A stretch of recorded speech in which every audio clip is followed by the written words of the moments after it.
Last on Everdark Academy, Grayson makes his way to the meeting point with the vampires indicated in the golden ticket to Everdark Academy.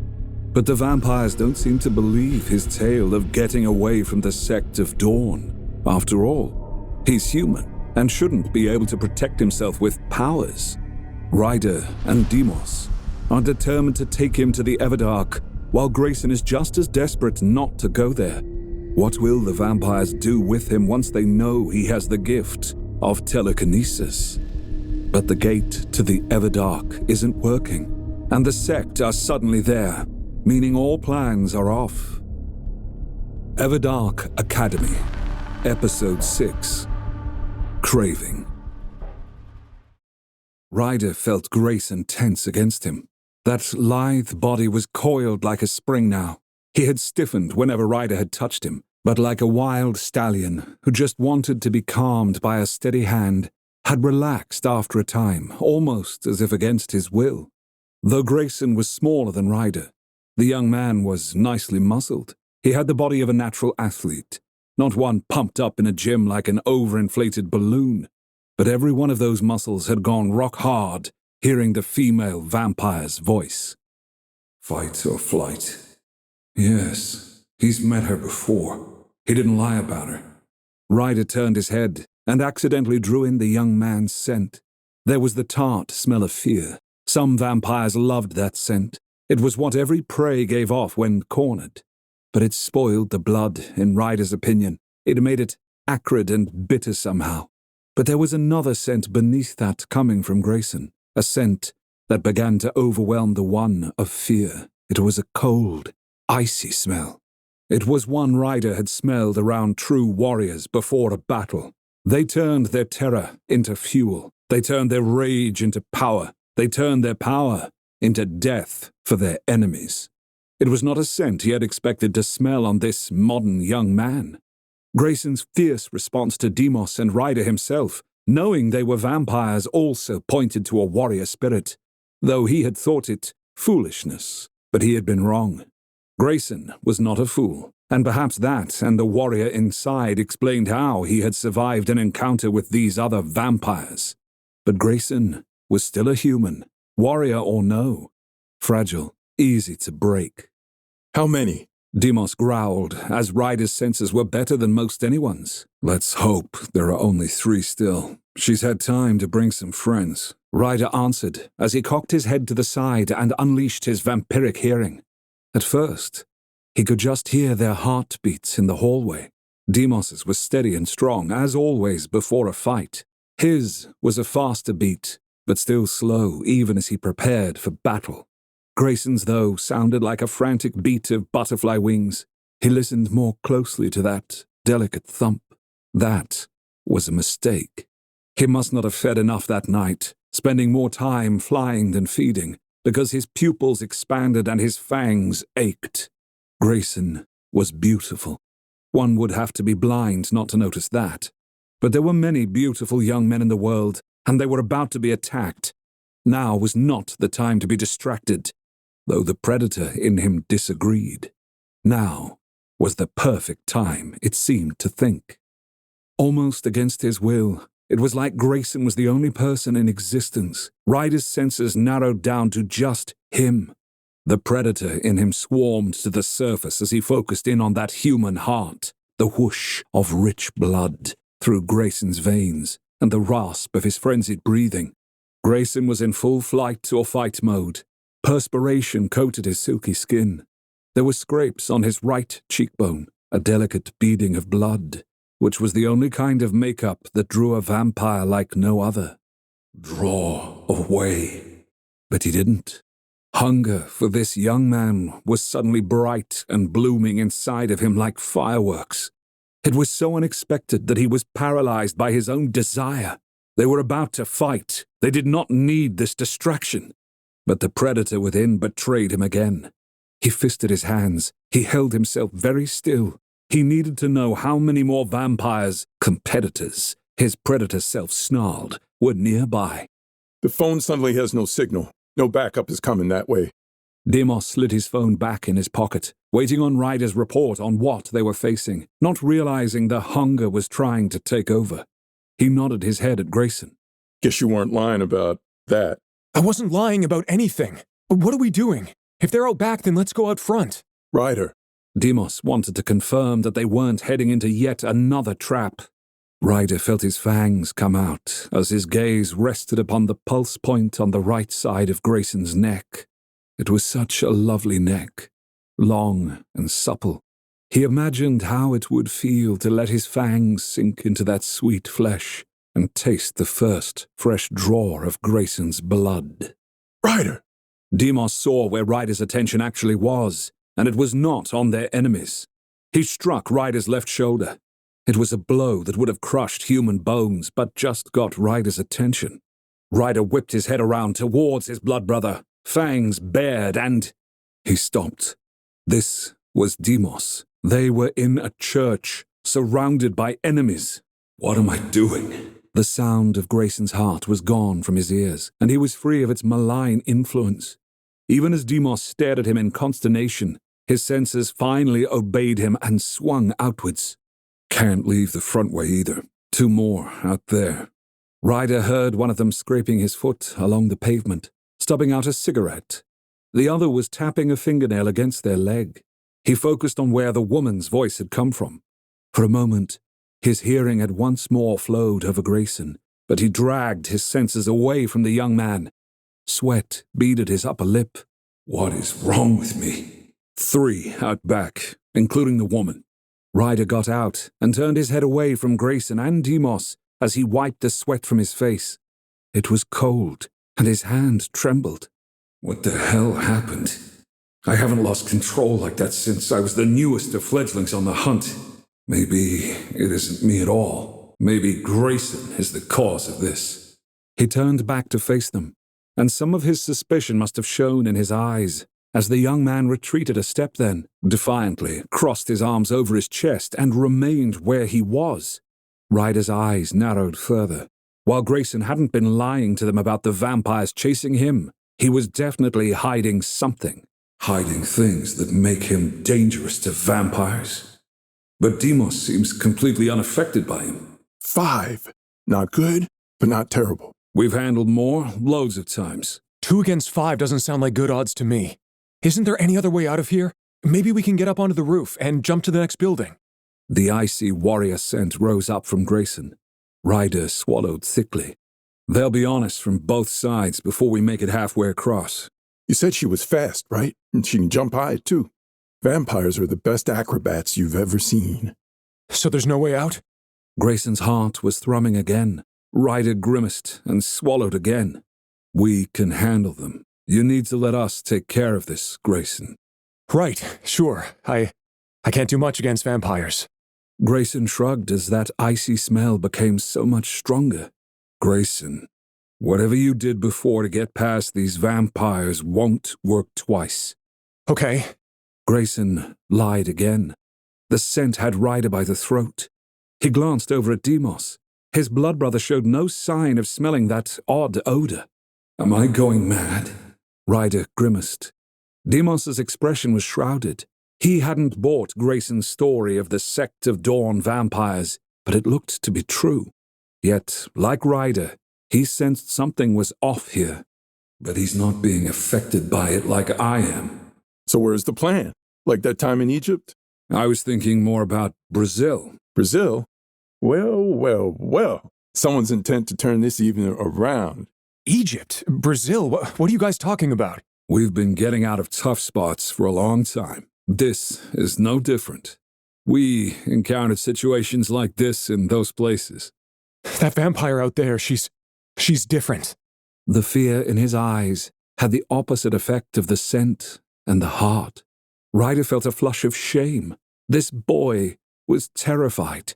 He was in need of protection. And that's what Warren's offered. At least, now we do. We've dealt with crazy before, Grayson. It's been sort of our bag. Grayson frowned, but neither of them explained. The immortal war had needed soldiers. Each bloodline had made vampires based on their level of aggression. No other trait was necessary. The crazier, the better. While they had been ideal as foot soldiers, they couldn't be trusted afterwards to keep the existence of vampires a secret. They killed without compunction, and mostly just for fun. They were sloppy, leaving drained bodies like party favors strewn across cities, and he and Demos hunted them. They called those lost vampires war children.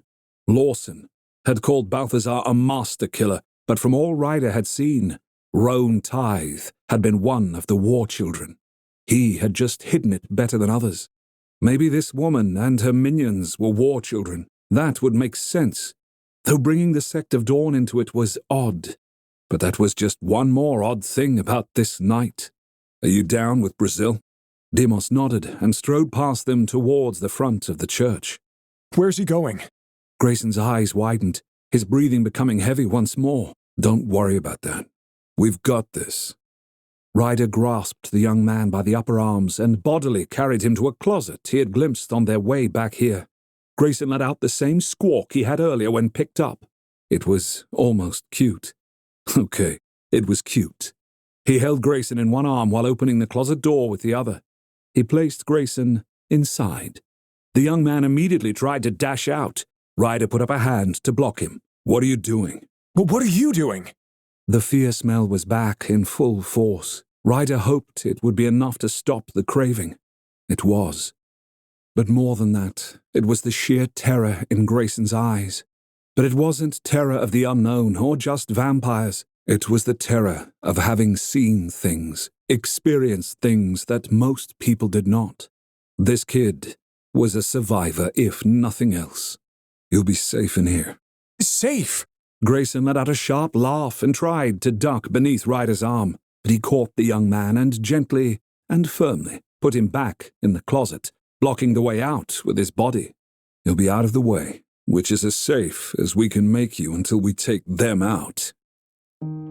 Did you know that the first epic-length story in this series, Everdark, is also available as an audio story? It's published in full on YouTube, Spotify, Apple Podcasts, and other podcast platforms. If you haven't heard it yet, why not check it out? It's complete at 147 chapters and leads straight into Everdark Academy. I'll post a link to the YouTube playlist and the Spotify channel in the notes.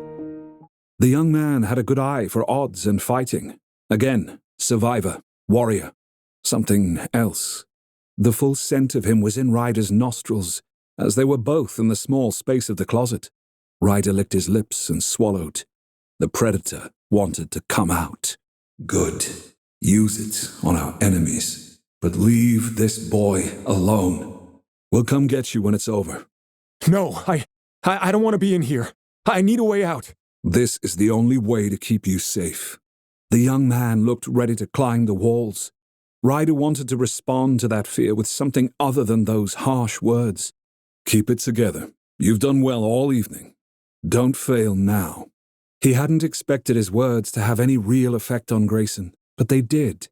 The young man drew in a deep, shuddering breath and held himself in a tight embrace. I can do this.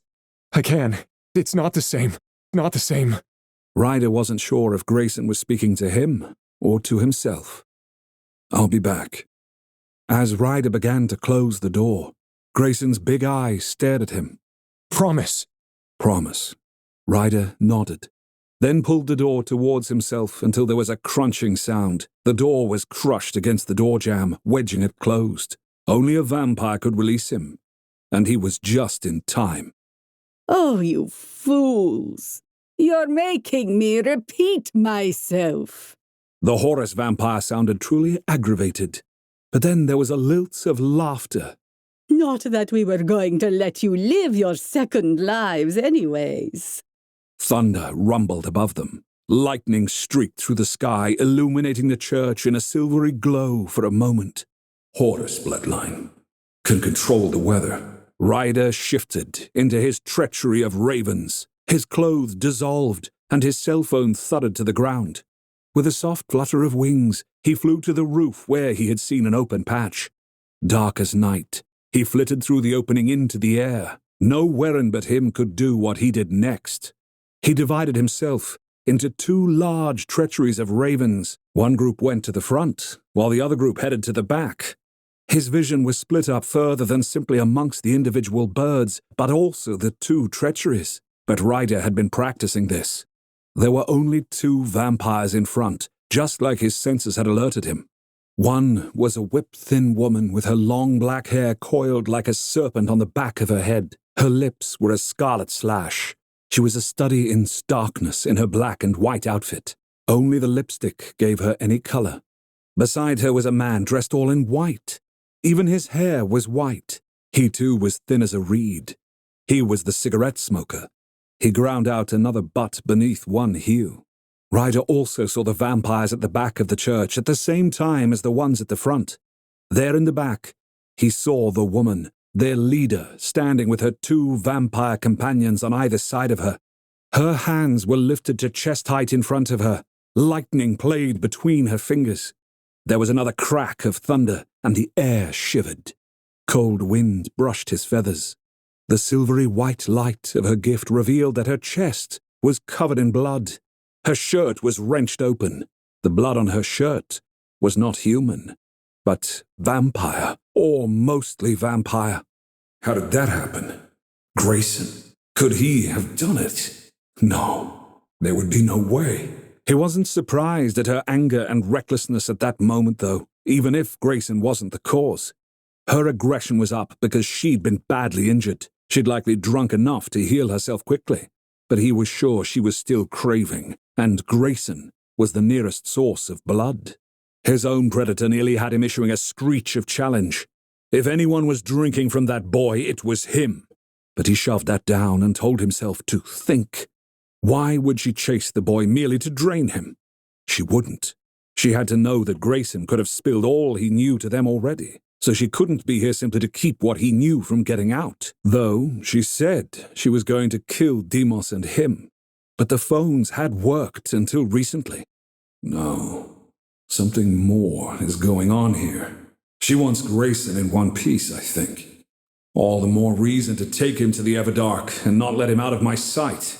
Even before he saw the shadow of Demos's big cat form leaping towards the church window from inside, Ryder was already diving at the vampires. He hadn't made a sound in his bird form, so they didn't see him coming until they were being dive-bombed by dozens of birds. The leader let out a shriek as he pecked at her face, going for her eyes. She blindly thrust out her hands, and lightning arced from her fingertips and hit the asphalt, shattering huge chunks of it and spraying the air, and the back of the church. Two windows shattered, and glass rained down.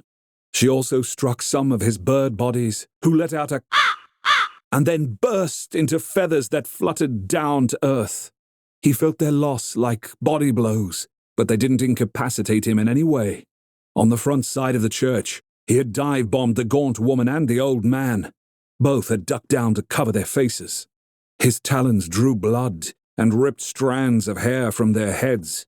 He heard the old man curse with a British accent. The air pressure changed just before a wave of wind sent many of his bird bodies slamming against the church's facade. Pain rocketed through Ryder, but he kept on attacking them. The large front window of the church exploded outwards as Demos jumped out of it in his panther form. His massive front paws landed on the thin woman's narrow shoulders as he took her down. She got out one shriek before Demos's jaws closed around her throat and ripped it out. There was a gurgling sound, and the older man shouted, "No! Anna!" The old man then leaped on Demos's back as he sent another wind wave that had all of Ryder's bird forms on this side of the church splatting on the ground, broken and then bursting apart. Ryder was now only in the back of the church. Demos would have to hold his own. He saw the leader and her two followers join hands just before they brought the whirlwind. Trees, branches, debris of all sorts gave the whirlwind its funnel-type shape. It ripped his bird bodies out of the sky and then shredded them in the blender of air. Ryder only stopped from passing out by disengaging his consciousness from those forms. But soon, he was down to only a handful of ravens. You fucking stupid Warren! You think a flock of birds can end us? Now you die! But that was the thing about Ryder. Unlike the Warren they were used to, he was not limited to one form. He flew a single bird body behind them, while they picked off the rest, thinking that they were killing him. And then he shifted again behind them, into his new bear form. He rose up on his hind legs. He lifted his 2 front paws on either side of the minions' heads. Then he smashed their skulls together. They went to jelly in his hands, brains and blood squished between his claws. The headless bodies slumped to the ground.